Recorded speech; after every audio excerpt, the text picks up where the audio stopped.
I think the best sex and that you can have in a sex room, doesn't necessarily have to be a sex room, is when you are open enough yourself. Yeah. If you can expose your vulnerable side, I think that's really important. It was interesting during the show. I was doing Hannah and Wesley, and Wesley is a sheriff, which was quite fun, and he was such a lovely person. But he was brought up on abstinence tapes. If you masturbate, your cock's going to fall off. I mean, seriously?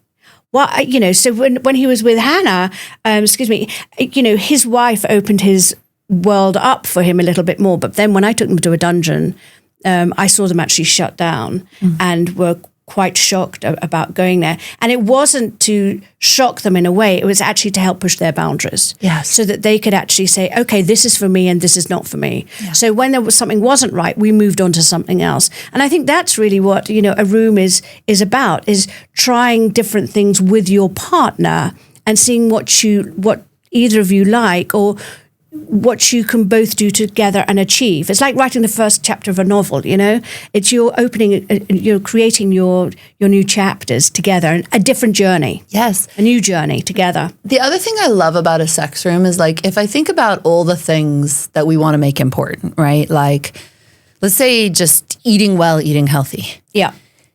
If you felt like you had to be thinking about food and eating well and eating healthy all the time, it would be very stressful.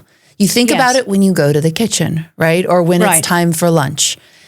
Same with working out, right? Like I love working out right now, like twice a day. Like I'm like obsessed. I love running. And the gym is like my sacred place. But if all the time I was like, I got like, is it time to work out? Should I be working out or whatever?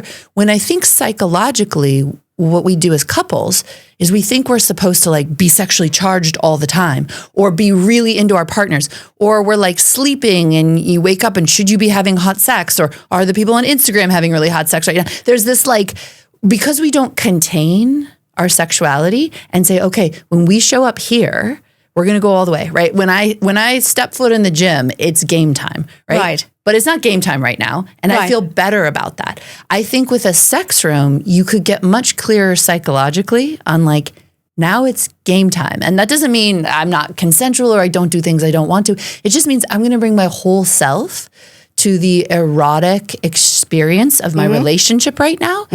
And I think when you say, okay, for the next 2 hours in this place, that's where I do that. Right. And yes, I'm going to flirt with my partner. And yes, I'm going to keep the energy flowing the rest of the time. But it's almost like I would feel less sort of generalized like pressure, which might make me feel a kind of generalized anxiety about how I was supposed to be with my partner all the time if I was like, yo, bougie sex dungeon at 8:30 p.m. on Thursday, like it would feel different, and it feels different than it just being your bedroom, which also has this feeling of like, are we doing it? Are we not? And I know some people might love that feeling sometimes. Some people might, obviously, we're still going to want to make love in our bedrooms, but it would be nice to be like, oh, there's this place we go to that's just for eros, that's just for pleasure.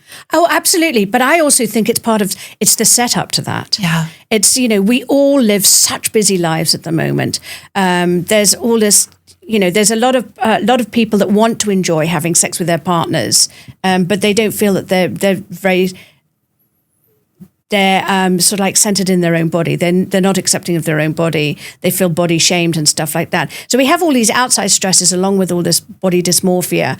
And then we've got kids and, we don't have time for sex. Well, I've always said to clients, whoever I've dealing with, it's have a fucking date night. Yes. Send the kids off somewhere else. You can. You're allowed to do this. It's okay. But it's a dedicated date night for just you and your partner, but it starts off in the kitchen and, and then dinner and, make it romantic and then lead it off to wherever you want. Yes.